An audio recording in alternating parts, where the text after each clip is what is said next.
Le centre médical La Main du Secours affirme que le petit Maurice Wanji a été admis le 3 août 2026 pour une circoncision.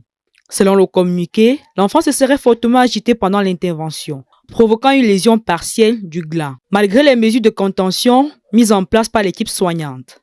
L'établissement indique avoir aussitôt interrompu l'acte, prodigué les premiers soins afin de stopper le saignement et stabiliser l'enfant. Un transfert vers l'hôpital gynéco-obstétrique et pédiatrique de Yaoundé aurait ensuite été recommandé, avec une prise en charge intégrale des soins proposés par le centre. La direction affirme toutefois que la famille a préféré conduire l'enfant dans une autre formation sanitaire, ce qui ne lui permet plus de suivre officiellement son évolution. Elle précise également que l'infirmier mis en cause, fort depuis plus de 10 ans d'expérience, s'est présenté aux autorités après avoir reçu une convocation.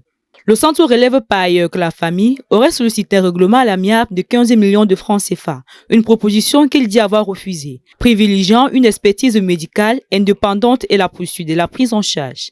Pour un médecin généraliste interrogé sur ce type de blessure, les chances de réparation dépendent essentiellement de la gravité de la lésion et de la rapidité de la prise en charge. Il explique qu'une chirurgie d'urgence peut parfois permettre une réimplantation si le fragment sectionné a été correctement conservé. Dans le cas contraire, les médecins peuvent créer un nouvel orifice pour permettre aux patients d'uriner, tout en soulignant que cette situation doit être évaluée par un spécialiste.